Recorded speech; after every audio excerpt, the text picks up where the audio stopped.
Welcome to the Encore Audio Archives YouTube channel. I'm Taper Dave, and this is my channel. I've uploaded hundreds of talks here that I've recorded at meetings in West LA, and I've also recorded conventions starting in 2013. I've got a bunch of those up. And Walt and Mary Murray, the original owners of Encore Audio Archives, started the company in the 80s, and Walt recorded Joe and Charlie's and a bunch of stuff down in Vista, California. My sobriety date is June 20th of 1994. I hope you find something you like, so please like and subscribe to my channel and comment down below. If you want to hear something that I don't have or that you don't see, I'll see that I get it. Anyways, take care and have a great day if you want to. Now let's welcome our main speaker, Steve Wayne.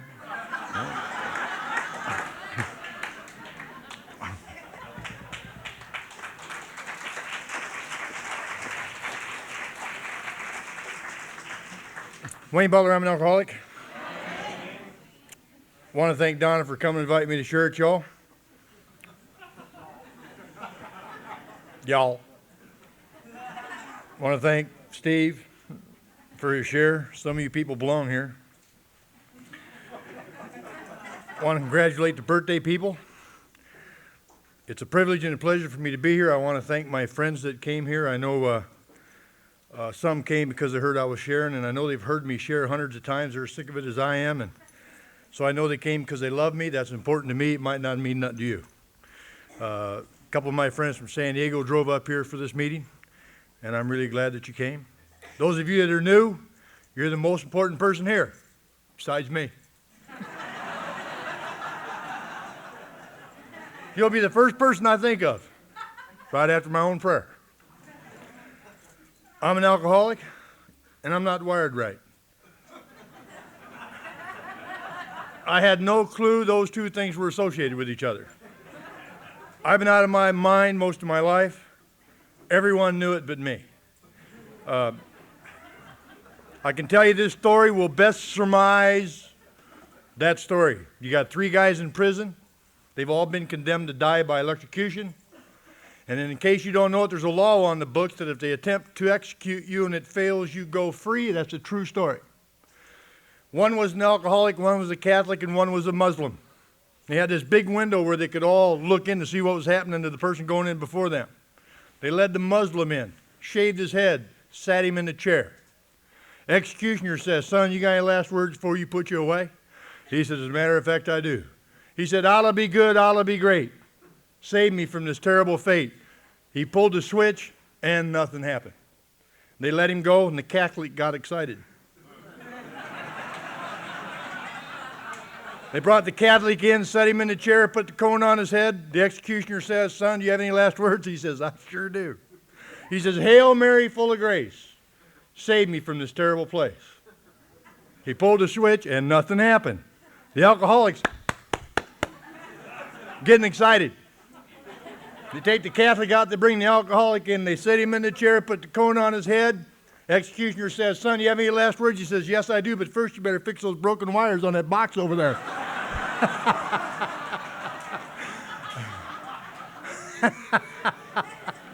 That's my drunk-a-log.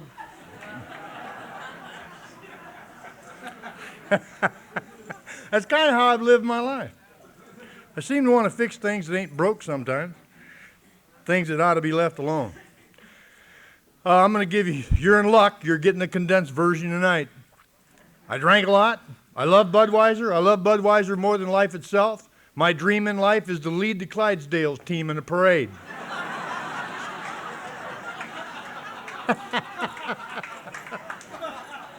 When I was in the Navy, my shipmates had Playboy pinups on the wall. I had the Clydesdales. And I never had sex with them, so don't go too far. Of course, that might be a yet. You never know.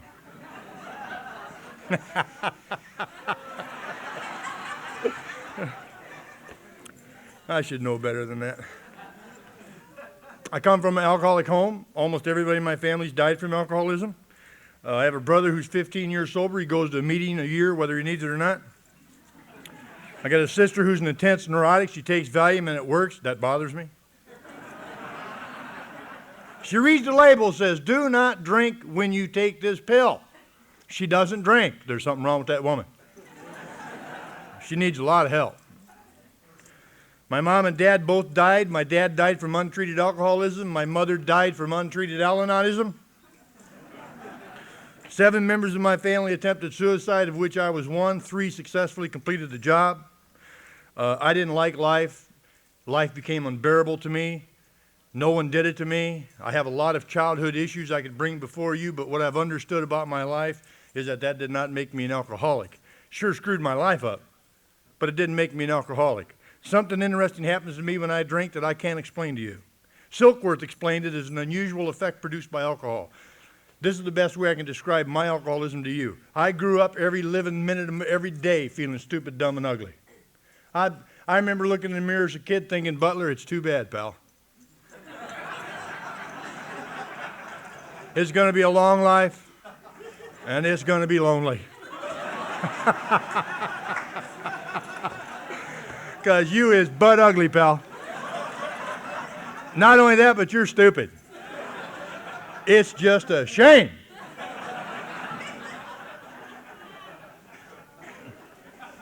I felt different. I have had these feelings that I can't explain to you. They're inexplicable to me. I feel different. I don't feel like I belong. I don't feel like I fit in. I don't feel like I'm a part of. I never have. I didn't even feel like I was a part. I thought I was adopted. I remember when I told my dad I thought I was adopted, he knocked me out. He took it personal. But they were country western. I was rock and roll. Go figure. I look at my dad. He wanted me to be a truck driver. He caught me reading. He read one of my poems. He said, "You a faggot, boy?" And I knew, I said, "No."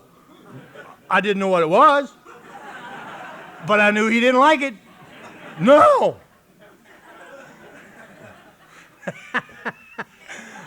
Don't want to write poetry no more. Remember, I baked a cake for 4-H. I grew up on a farm, by the way. I made a coffee cake from scratch. I won a blue ribbon. My mom pinned it on my shirt when I went to school. Oh, don't do that. It'll send you right into the retarded class. After them kids at the school ground got done with me, I quit 4-H. It's tough. I felt retarded. I felt different. I felt stupid. I just felt horrible, and I didn't know how to explain it. And all these unexplainable things were going on at home between midnight and 3 a.m. when my dad would come home drunk. And by the time I hit 9th grade, I got put in the retarded class in school. And I'm an overachiever.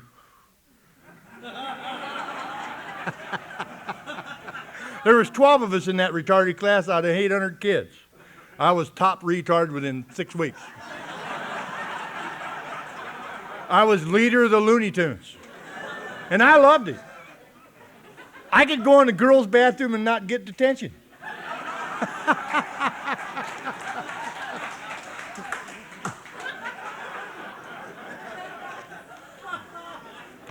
I didn't open a book. If I could get back from the bathroom without an escort, teachers didn't mind. Just don't bite nobody or pick your nose. They don't care.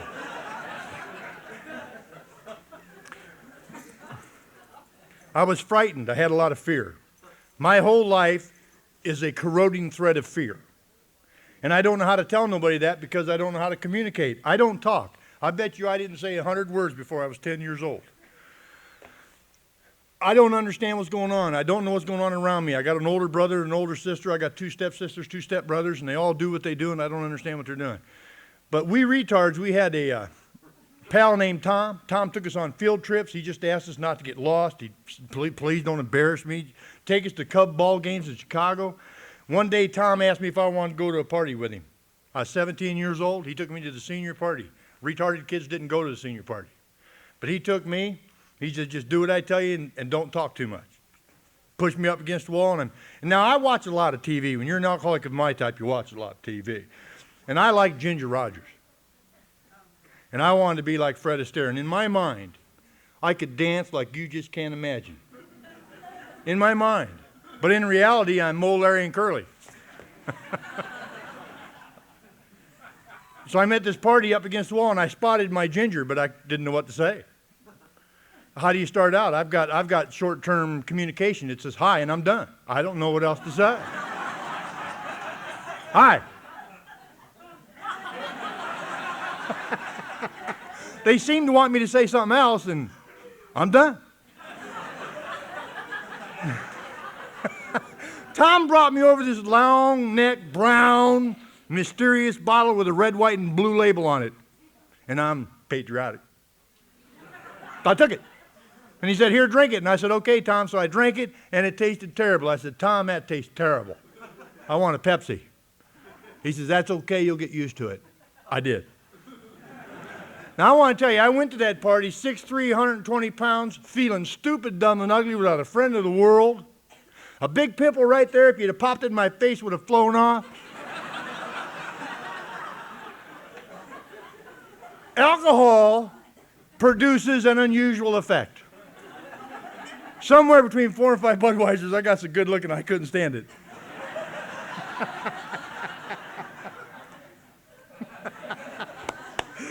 I did. I went from 6'3", 120 pounds to 6'3", 240 pounds and bulletproof. I walked right up to Ginger and said, let's dance, baby. She was 16. We danced, and later that night I found out sex meant 2 people.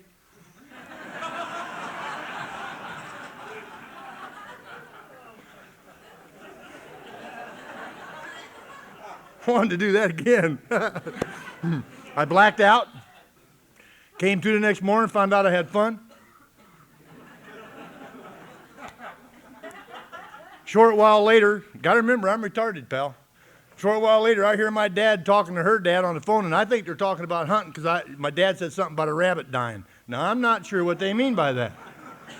But the look on my dad's face was not a good one. He informed me she was pregnant and 16. That meant statutory rape. You're going to jail. So I went and consulted with my retarded friends on what they think I ought to do.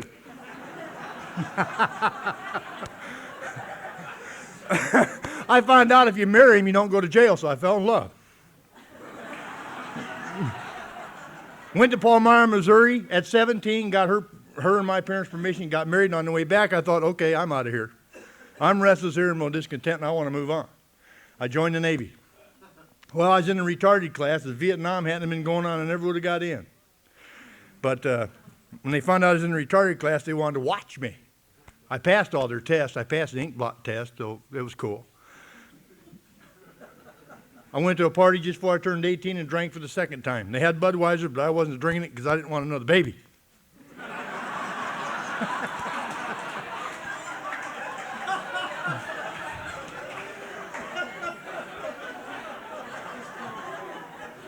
So they had this clear bottle of tequila, Montezuma or something. I don't know what it was.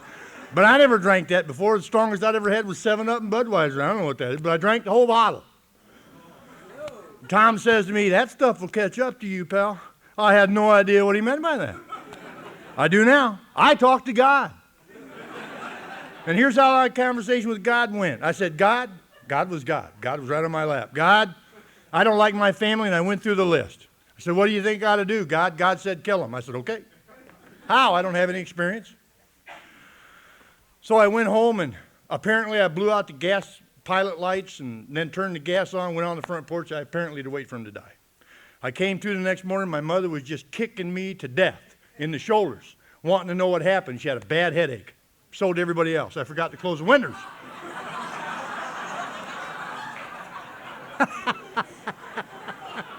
So we went to the doctor. Now, the doctor found out through this research that I was in the Navy, I was in the Naval Reserve, and I know what he told my mom. Mrs. Butler, you're bouncing brown-eyed baby boy's nuts. And if you don't get him out of your family, he's going to kill you. Let's get him shipped to Vietnam. They'll cure your long-term therapy problem. Apparently, that's what happened because I found myself in Southeast Asia before I could blink. I was gone from the time I was 18 till the time I was 21, never drank a drop, never smoked, choked, nothing. I came back 21 years of age. I had 3 rows of ribbons. I'd been decorated for bravery, and I was a captain's driver. One night, the captain asked me if I'd babysit his kids. I said, yes, sir.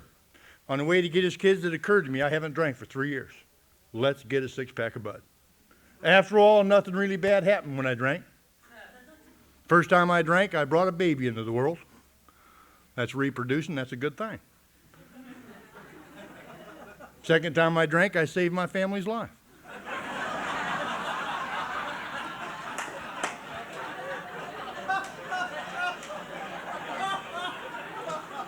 I kept the windows open. Why not? So I got a six-pack of Bud, got the kids, drank it, apparently put the kids in the car to go get another six-pack of Bud. And the next thing I remember after I came out of that blackout was my captain 2 inches from my face wanting to know where his kids were. He wanted to know it from me. And I didn't know. I didn't have a clue where them kids were. That bothered him a lot. We found them. They were in good shape. He didn't have no sense of humor. I said, come on, Captain, they're safe. I didn't mean to do it. He said, you're restricted to ship. See you Monday morning in my quarters. I don't have the time to go into the story, but I jumped ship, came in to see him, and he says, you got a choice. Go to treatment for chronic alcoholism or we're going to kick you out of the Navy. I said, chronic what? So I've only drank 4 times in my life. I'm not no alcoholic. How can I be an alcoholic? He says, well, either you go to treatment or you go home. I said, define go home. He says, we're going to give you an honorable discharge with a code number which will ruin the rest of your life. You'll never be nothing, go nowhere, do nothing. I said, I'll take it. I couldn't believe it. I was proud of my military service. I was proud of what I did when I was in there. The last thing I wanted was to be discharged. Somehow this power of alcohol overcame my ability to reason after only 4 drinking experiences. You see, there was an obsession in my mind that I didn't know happened when I was 17, and I'm going to shorten it up and give it to you now. When I was 17 years old, a computer chip kicked into my head, and here's what it says. Wayne, you're ugly, pal. You are really stupid. You're butt ugly. No one's ever going to love you. You know that gal you married? As soon as someone else comes along, they're going to take them. You're nobody. You're nothing. You're worthless. You only have one friend, and I'm it. I'm Budweiser. Drink me. And I submit to you, when that happens to me, that's exactly what I do, because there's only one obsession in my mind, is to feel the way you all look right now. As I look amongst the audience, save a few of you, you look normal. And that's how I want to feel, but I don't. But somehow, at an unconscious level, when I drink 4.5 Budweisers, it occurs to me. And that's where I want to stay. And a damnable part of alcoholism is it doesn't work like that. Because number 4 says you want number 5. Number 5 says you want number 10. And then I wake up shaking my fist trying to explain to my wife where I've been for a week. I'm trying to explain to my wife why I don't have the milk for the kids. I'm trying to explain to my wife why I got fired again. I'm trying to explain to my wife why my clothes are ripped to shreds. There's blood all over me. We're not sure whose it is. I'm trying to explain to my wife she doesn't have to be afraid of me anymore. I'm trying to get her to forgive me for beating on her. My kids are terrified of me. And I have to report to you, I'm not happy about this, but the most horrendous thing I can imagine in my life was the night my wife said something to me, and my mind couldn't take it. And I put her down to the floor, put a .357 to her head, and I pulled the trigger. And my 2 baby girls were standing watching, hugging each other. Now the gun misfired. I've still got the bullet at home with the firing pin cap indented. She left me anyway.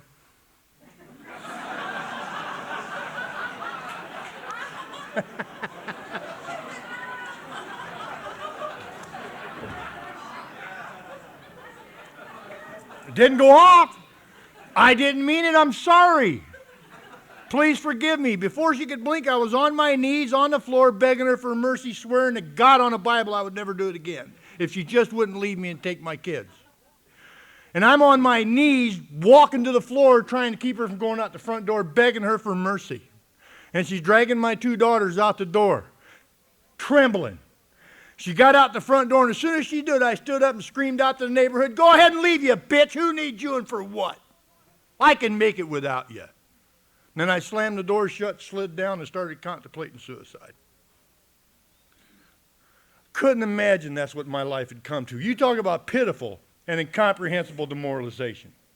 She came back 3 days later because she loved me. There's a book, ladies, Women Who Love Too Much. She came back, I left. I'm going to tell you why I left. There was a little bit of God in me that was still alive that I didn't know about, and there was some mercy there, and I moved out because I knew, just like all of us alcoholics know, I knew that that oath I took wasn't worth the Bible I put my hand on, the experience. Because I knew that I was going to drink again. I knew I wasn't at peace with myself. I knew no matter how many promises I made, I was going to do it again. And I was afraid that someday I would do something to hurt my babies and my wife again. So I moved out and moved into Skid Row voluntarily. I'm 23 years old. I've lost my teeth, stood up too many times when I should have shut up, drunk. I'm mopping and waxing these dining room floors for 2 sausage sandwiches on whole wheat toast at Harvey's restaurant in Moline, Illinois. Dead of winter. It's cold outside. Harvey stands about this big. He's got this big bulbous end of his nose that looked like a pickboard, dart nose.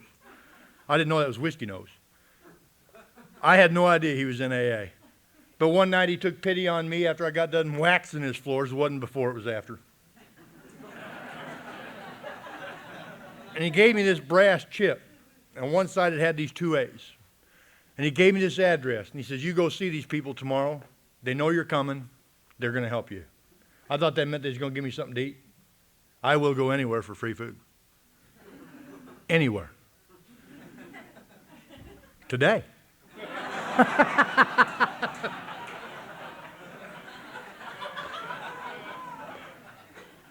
So I showed up. I didn't know where I was going. I found the address, and above the cellar door, the basement cellar door, was a sign that said AA 16th Street open.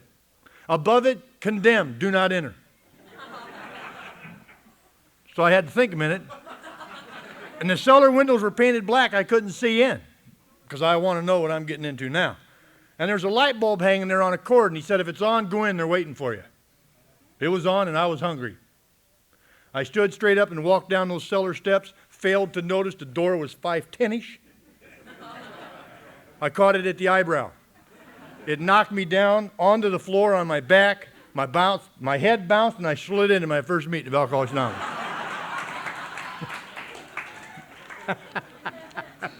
I looked up and there's this round table with 6 or 7 old people waiting to die. Topic had to be death and dying. And the ugliest one there did just exactly this.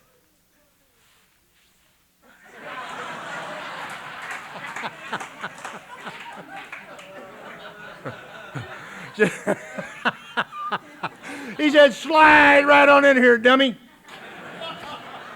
We got a wrench to fit every nut that comes in the door. I didn't like him right away. And that's no way to meet a stranger packing heat. I was thinking about shooting him, and the next thing out of his mouth confused me. He says, and I'm going to be your sponsor. All right. Then he said the only thing he could have said would get me to another meeting of Alcoholics Anonymous at the age of 23. He says, if you meet me tomorrow morning, I'll buy you breakfast. I don't know if I looked hungry. I said, I'll be there and I won't be late. Where I come from, you can't be late for food. So I met him the next morning. He took me to the Blanding Brady Street group of Alcoholics Anonymous in Davenport, Iowa for the Saturday morning 9 a.m. breakfast meeting. Now that consisted of round tables with these bowls of jailhouse donuts. You know what those are? It's where you soak them damn things all day in coffee and you still can't eat them. You just think it. Greatest diet plan in AA. And I said to Barney, I said, I can't wait for dinner. Shut up, dummy. They talk to you like you're a heathen.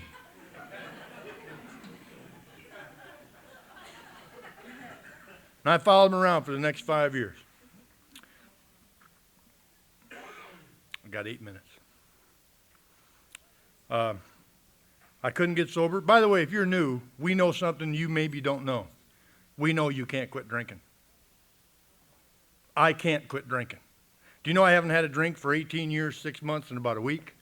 And I haven't quit drinking. I haven't quit drinking. I've seen too many of my friends wake up tomorrow morning and drink because they forgot where they came from or they didn't take the actions necessary to assure recovery. So I've got sobriety today. It's one day at a time. I don't know about you, but I don't ever want to forget that I don't have the power to quit. And I don't. Now, I wish I did. But could you imagine if by chance I lived to be 80? I'm 46 now. I have to go with you for 34 more years without drinking. My mind won't accept that. But it will accept one day. You see, just because I'm in a meeting of Alcoholics Anonymous does not indicate that I know what I am. Just because I sit in a meeting of Alcoholics Anonymous does not indicate that I'm sober or have a program. It only indicates that I'm in the potential. And I'm a massive unrealized potential. That was my last diagnosis. Potential homicidal psychopath. That's about the family thing.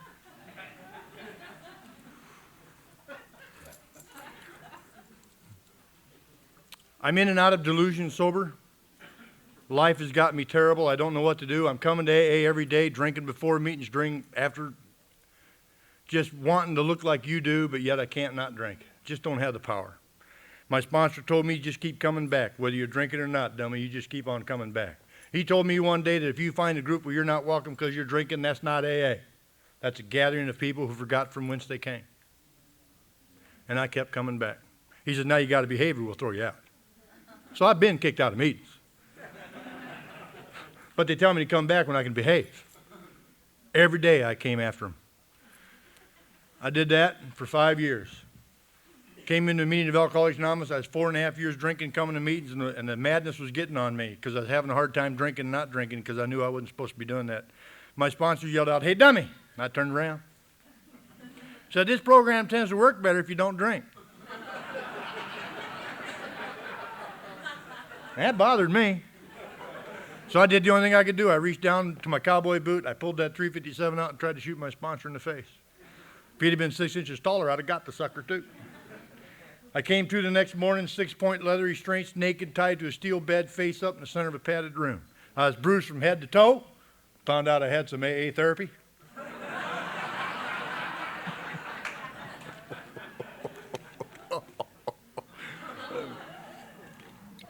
They liked old Barney.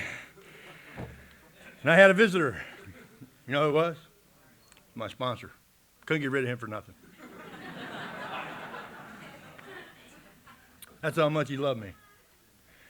And he said some things, and he's told me if they let me out of there, and he wasn't sure they was going to, that if I would come with him and do what he still does and did, that I wouldn't have to drink anymore maybe. Maybe I could get well.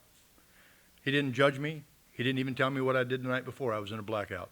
Had he told me what I did, I don't know if I could have taken it because I knew that was the only man that loved me in my life. That's called mercy. And we have a lot of mercy in AA because there's supposed to be no judgment here. Because we know each other like no one else knows us. The freedom of an alcoholic. Now, I know some of you didn't get as bad as I did.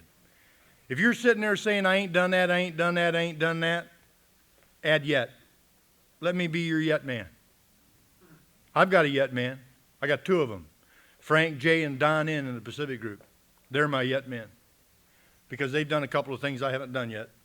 And I know if I drink again, I probably will. I want to keep that in mind. So let me be your yet man. Identify with the symptoms, the similarities. When I drink, I can't not drink. And I want that effect, and I can't get it. And the madness gets on me, and I can't not do it. The solution is very, very simple, but I almost missed it. The solution is the 12 steps of Alcoholics Anonymous, a fellowship in Alcoholics Anonymous, and service work in the fellowship of Alcoholics Anonymous. It's that simple. But when you got a mind like mine where I'm thinking, we complicate things. Because I got to know. You ever had anybody tell you not to do something? That's the very next thing you got to do. It's like passing the wet paint sign on a park bench. I got to know.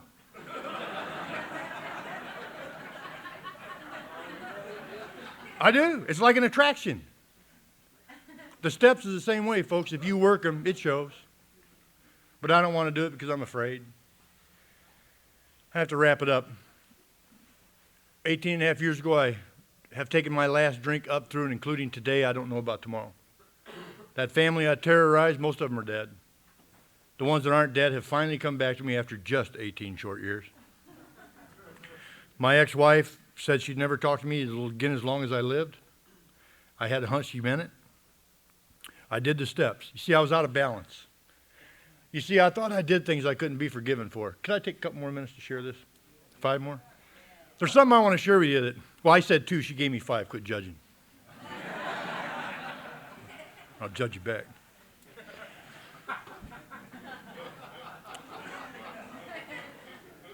You know, there's some of you that perhaps thought you maybe did something that can't be forgiven. I really believed that when I came in here. I thought I'd done something that just could not be made right. When I was 15 years old, I was responsible for my nephew's death. My mom had told me not to take him to a place that I took him, and he ended up dying. And a lot of people said, it ain't your fault, you're sick, you're 15. But you know, if I hadn't have taken him, he'd be alive today. How do you make, and I stole the childhood of 5 kids. I stand before you, an alcoholic, that stole the childhood of 5 kids. I stole the dignity and the respect of 2 women that loved me. I stole their dignity, I stole their respect, and I stole their feeling of safety. How do I pay that back? Do I just say, oops, I'm an alcoholic? My sponsor told me if I just kept coming back to meetings and became willing to make amends, that God would put the opportunity in front of me. I didn't believe him. Interesting things happen in AA, in case you don't know. If you're just now coming around here, when you least expect it, God puts it right in front of you. And if you don't try to think about it, it'll take you. I was working in a psychiatric hospital. Now, the reason I got that award for bravery in the military was I happened to be with 3 other guys that really were. They just got me included by accident. I was hiding. I'm a coward. I'm scared of everything. I'm working on the psychiatric ward of this hospital. I weigh 146 pounds. I'm totally depressed, sober. My job is to press the code green button if a psycho goes off. And I'm real willing to do that and wait for the show of force. All of a sudden, I saw my favorite nurse, Julie. Really is Julie. Psycho Dave is on top of her. He weighs 300 pounds. He's 6'6", and he's got a knife, and he stabbed her in the shoulder, and he's getting ready to stab her again. And I knew that if I didn't do something, if I hit the code green button, she'd be dead. I don't know what happened, but I found myself on top of him. I just got some strength I didn't know I had. It came from somewhere. I body slammed him, broke some bones I didn't mean to. But he turned the knife on me, and that scared me. I didn't know that was a brave thing to do, but I saved her life. And that's not meant for brag. I went to my sponsor, and my sponsor said, you just gave a life back. You've balanced that book. How do you do it with kids? I sponsor alcoholics. It's like daycare. It is. It's like AA daycare. And I want you to know something. I sponsor them in a manner that would lead them to self-respect and dignity. 4 of them are women. Don't judge me. I had 4 daughters. I stole their childhoods. God put 4 women in my life to work with to help them get their childhood back in AA. And they're sitting in here right now. They all got 5 years. One's coming up on 5. And they have dignity and respect. I've done my job. I've balanced the book. I've got 2 guys I sponsor that I was able to bring through the childhood of AA. And I've balanced that book. Isn't it an amazing thing? I would never have looked at it like that if my sponsor hadn't have said, dummy, you balanced the book. And women don't have to be afraid of me no more. I'm not a dangerous man. I've learned how to love. I've learned how to give. I've learned how to take it. I didn't know that was going to happen 18 and a half years ago. To wrap it up, 2 weeks ago I went back. My daughter got married 4 years ago, and I wasn't even told about the wedding. I was 13 years sober. It broke my heart. I asked my sponsor what to do. He said, send her a card, put money in it. That ain't what I wanted to hear. So I sent her a card, put money in it. 2 weeks ago, I was home with my daughter. They're going to rededicate their vows so I can walk my baby girl down the aisle. Now, my other daughter, the 2 daughters that saw me do what I did, my youngest daughter's getting married next month. And we sat there with my ex-wife and calmly discussed wedding plans. I have balance. My life is finally in justice. Isn't that something? I don't deserve that. I don't want what I deserve. I'm in deep pucky if I get what I deserve. I'm happy to be here with you. And if you're new, here's how simple it is the first year. Here's how simple it is. If you're in your first year, put one hand in the hand of someone with more time than you. Put the other hand in the hand of someone with less time than you. And as hokey as it is, you'll be left with no hands with which to pick up a drink. Thanks for letting me share.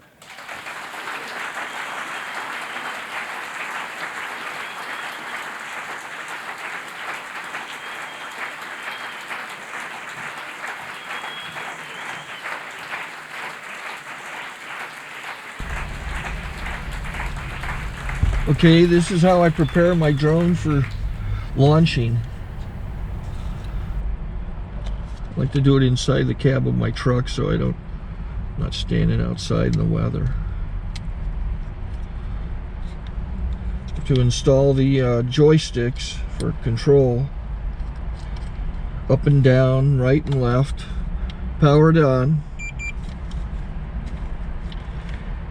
I have an Android phone that I use to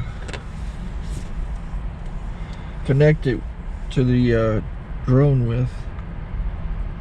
And it's actually controlled through the iPhone, through an app. Oops, wrong way. It's actually controlled through the iPhone, or through this Android phone, through the app. It's actually controlled through the Android phone through an app, and you connect it through this short connection right here.